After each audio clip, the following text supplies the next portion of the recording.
नमस्कार दोस्तों, राधे राधे, जय श्री कृष्ण।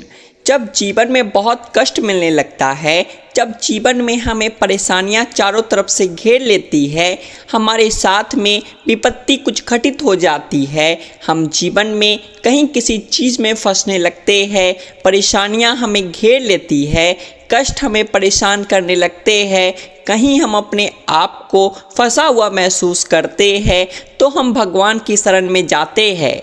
बहुत सारे लोग ऐसे भी आपने देखे होंगे, उनके मुख से वैसे तो कभी भगवान का नाम नहीं निकलता होगा, लेकिन जब भी वह परेशान होते होंगे तो उन्हें भगवान याद आ जाते हैं।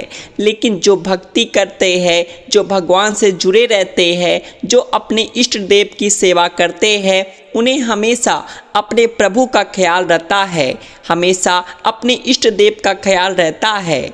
तो ऐसे में जब कभी भी आप किसी परेशानी से घिर जाते हैं, समस्याओं से घिर जाते हैं, तो आप भगवान से भी अपने कष्टों का निवारण जानना चाहते हैं, आप अपने परेशानियों का हल जानना चाहते हैं, समस्याओं से निकलने का रास्ता जानना चाहते हैं, तो आप भगवान से भी प्रार्थना करते हैं कि हे प्रभु, हमें कष्टों से बचाइए।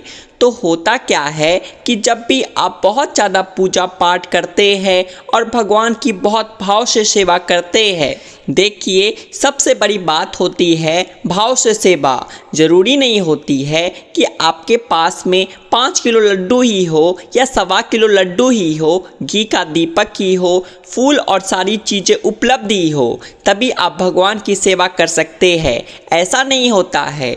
आप भगवान को सब कुछ मानसिक रूप से भी अर्पण कर सकते हैं। अगर आप सक्षम नहीं है, अगर आपके पास में कुछ उपलब्ध नहीं है या आप कोई व्यवस्था नहीं कर सकते हैं, तो आप मानसिक रूप से भी उन्हें अर्पण कर सकते हैं कि हे प्रभु, हमने आपको भोग अर्पित किया, हे प्रभु, हमने आपको पुष्प अर्पित किए, हे प्रभु, हमने आपको दीप अर्पित किया। तो क्या होता है कि जब हम जप करते हैं, भगवान का ध्यान करते हैं, भगवान की पूजा करते हैं और भगवान से प्रार्थना करते हैं कि हे प्रभु, मेरे कष्टों का निवारण करिए, मैं बहुत ज़्यादा परेशानी में फंसा हूँ, मुझे रास्ता दिखाएंगे, तो ऐसे में देखा होगा आप बहुत ज़्यादा भावुक हो जाते हैं। कभी कभी आप अपने कष्टों को, परेशानियों को बिना बताए ही भगवान को देखते देखते भावुक हो जाते हैं, आपके आंखों से आंसू निकलने शुरू हो जाते हैं। कभी कभी तो एक क्षण ऐसा भी आता है कि आपका जी करता है कि खुद रो ले, भगवान के सामने रो ले, लेकिन कहीं ना कहीं परिवार या आसपास लोगों की मौजूदगी के कारण आप अपने भाव को उतना ज़्यादा व्यक्त नहीं कर पाते हैं। लेकिन जहां आप देखते हैं कि आपको कोई नहीं देख रहा, आप अकेले हैं, तो भगवान के सामने आप रो भी देते हैं।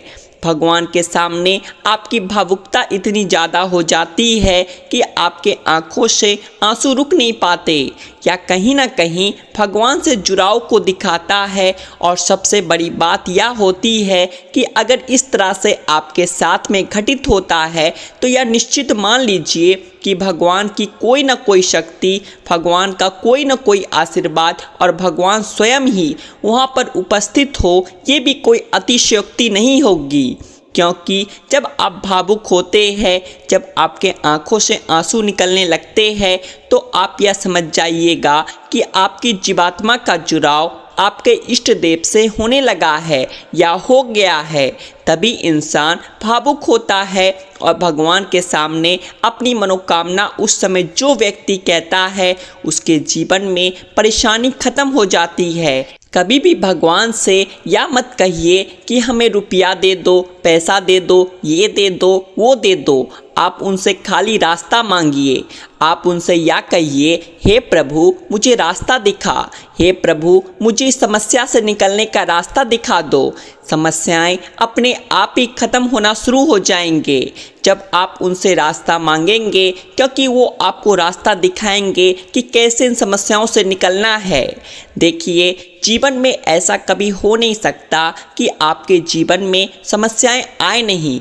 सभी के जीवन में समस्याएं आती है, सभी के जीवन में परेशानियां आती है, और सभी इन समस्याओं और परेशानियों से गुजर के ही अपनी ज़िंदगी को निकालते हैं।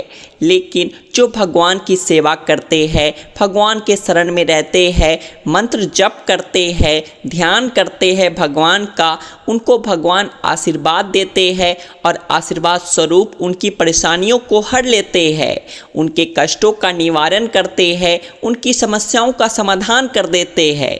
देखिए, कभी कभी हो जाता है ऐसा कि हम अपने कष्टों का निवारण भगवान से नहीं पा पाते हैं, रास्ता नहीं हमको मिल पाता है, तो हम दोष देने लगते हैं कि भगवान हमारी सुन नहीं रहे हैं, भगवान हमारे लिए ऐसा नहीं कर रहे हैं, वैसा नहीं कर रहे हैं। देखिए, ऐसा नहीं होता है कि आज आपने भगवान से प्रार्थना की और कल आपकी मनोकामना पूर्ण होगी, ऐसा नहीं होता है। जब भी आप भगवान से कुछ प्रार्थना करते हैं तो योग्य बनना शुरू होता है, योग्य बनते हैं तब धीरे धीरे करके जीवन में कुछ आपको प्राप्त होना शुरू होता है। आजकल पूजा किया, कल कुछ बिगड़ गया, परसों कुछ बिगड़ गया, तो हर चीज़ का दोष पूजा पाठ से जोड़कर मत देखिए, हर चीज़ का फल पूजा पाठ से जोड़कर देखा नहीं जाता है। कोई भी घटना होने के लिए कुछ न कुछ चमत्कार आपके जीवन में एकदम से घटित हो जाएगा, ऐसा मत सोचिए। जब कुछ होने वाला होता है तो जीवन में धीरे धीरे करके सारी परेशानियां दूर होती है। आप खुद सोचिए, जब एक बच्चा का जन्म होता है तो उसके लिए भी 9 महीने लगते हैं। अगर आपने भगवान से मांगा कि हे भगवान मुझे संतान चाहिए, मुझे संतान दे दो, तो संतान अगले दिन तो नहीं आ जाएगा। संतान के लिए आपको प्रयास करना पड़ेगा और संतान आपके पास में आएगी भी, लेकिन उसके लिए भी समय लगेगा।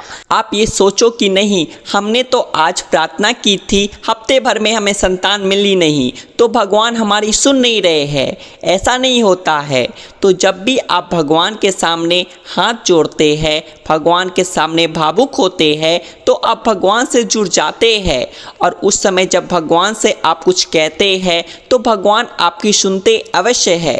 अगर आपके मन में श्रद्धा भाव है, आपके मन में सच्चा श्रद्धा भाव है, दिखावटी नहीं है कि जब कभी परेशान हुए तो भगवान को याद कर लिया, तो आपकी भगवान नहीं सुनेंगे।